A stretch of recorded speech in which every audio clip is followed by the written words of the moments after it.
Hi friends, welcome to Mamata's kitchen. ఈరోజు మన recipe వచ్చేసి బ్రోకలీతోని టిక్కా అండి. బ్రోకలీ టిక్కా ఎంతో హెల్తీ అయిన రెసిపీ అండి. చాలా అంటే చాలా టేస్టీగా ఉంటుంది.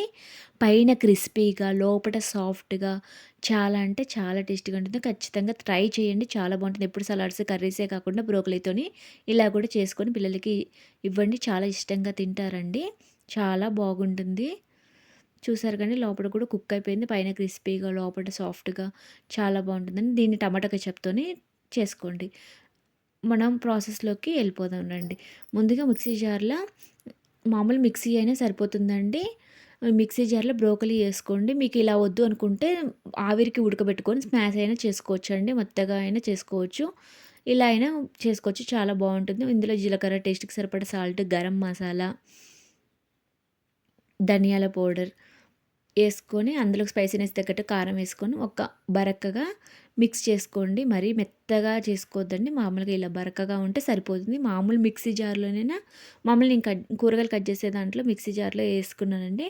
మీరు మామూలు మిక్సీ జార్‌లోనే మామూలుగా బ్లెండ్ ఇచ్చుకుంటూ చూసుకుంటా మిక్స్ చేసుకుంటే ఇలానే వస్తుందండి. చాలా ఇలా చాలా సన్నగా మరీ లడ్డుగా కాకుండా సన్నగా అయితే బాగుంటుందండి. టేస్ట్ కూడా బావుంటుంది ఇలా చేసుకోవడం వల్ల. ఇందులోనే ఒక టేబుల్ స్పూన్ అల్లం వెల్లుల్లి పేస్ట్, 2 టేబుల్ స్పూన్ల శనగపిండి వేసుకోండి. మీకు ఇందులో వాటర్‌తోనే ఈ బ్రోకలీ మొత్తం కలిపేసుకోవచ్చండి ఈ పిండితోనే. మీకు ఇంకా పొడి పొడిగా ఉందంటే కొంచెం నీళ్ళు చల్లుకోండి. మీకు లూజ్ అయితే గనక మీకు స్టిక్కీగా రాకుండా ఇరిగిపోతుంటే గనక అందులోనే కార్న్ ఫ్లోర్ గానీ, బియ్యపు పిండి గానీ ఏసుకొని మిక్స్ చేసుకుంటూ వాటర్ లైట్‌గా స్ప్రింకిల్ చేసుకుంటూ కలుపుకోండి. నేను కోటింగ్ కోసం ఎగ్గాను బ్రెడ్ సైడ్స్ ఉంటది కదండీ, మిక్సీ చేసుకొని పౌడర్ అనేది చేసుకున్నాను క్రిస్పీనెస్ కోసం. మామూలుగా అయితే మీకు ఇలా వద్దు, హ్మ్, ఆహ్, ఆహ్, మని ఆయిల్ డీప్ ఫ్రై వద్దు, మాకు హెల్తీనే కావాలనుకుంటే గనక దోస పెనం ఉంటుంది కదండీ, దాని మీద ఆయిల్ అనేది పెట్టేసి ఇలానే శనగపిండి ఇదంతా కలిపేసుకొని ఈ బ్రెడ్, ఈ ఎగ్ ఏం లేకుండా ఇలా మామూలుగా మనం గారెలకు గనక ఒత్తుకున్నట్టు టిక్కాలాగా ఒత్తేసుకొని దాని పెనం మీద ఏసుకొని బోత్ సైడ్స్ కాల్చుకోండి. ఆహ్, డీప్ ఫ్రై చేసుకోండి. చాలా అంటే చాలా టేస్టీగా ఉంటుంది. అలా అయినా బావుంటుందండి. ఇలా అయినా బావుంటుంది. పిల్లలు కొంచెం బాగా ఇష్టంగా తింటారు కాబట్టి నేను క్రిస్పీగా ఉండేటట్టు, లోపల సాఫ్ట్‌గా ఉండేటట్టు అయితే ఇలా చేసుకుంటున్నాను. మీరు డైటింగ్‌లో ఉన్నోళ్ళైతే ప్యాన్ మీద అలా చేసుకోండి. చాలా టేస్టీగా ఉంటుంది. వెజిటేరియన్స్ అయితే ఎగ్ అవాయిడ్ చేసుకొని ప్యాన్ మీద అయినా కాల్చుకోవచ్చండి. చాలా బావుంటుంది.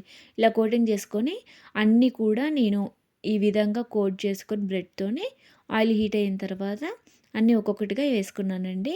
లో ఫ్లేమ్‌లో ఉంచుకొని ఫ్రై చేసుకోండి. మన బ్రోకలీ కాబట్టికి కాలీఫ్లవర్ అయినా, బ్రోకలీ అయినా తొందరగా కుక్ అయిపోతుందండి.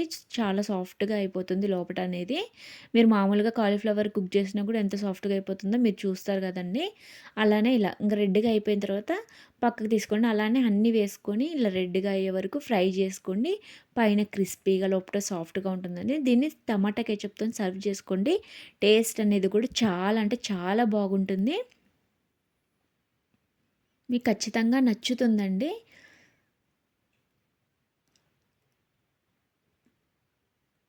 చూసారు కండి, చూస్తుంటేనే అర్థమైపోతుంది. పైన క్రిస్పీగా, లోపల సాఫ్ట్‌గా ఉంటుంది. పిల్లలు కూడా ఇష్టంగా తింటారండి. ఎప్పుడు ఒకే స్నాక్స్ కాకుండా ఇలా స్నాక్స్ చేసి పెట్టండి. పిల్లలకు కూడా హెల్తీగా ఉంటుంది. ఆయిల్ కూడా ఎక్కువ పీల్చుకోలేదండి. హ్మ్. ఆయిల్ ఎక్కువ ఏమీ పీల్చుకోలేదు. మీ కలిపే విధానంలో కలుపుకుంటే లూజ్‌గా కలపొద్దండి ఎప్పుడైనా. వాటర్ అనేది దాంట్లోతో సరిపోతుంది కాబట్టి సరిపోతుంది. సబ్స్క్రైబ్ చేసుకోండి ఫ్రెండ్స్.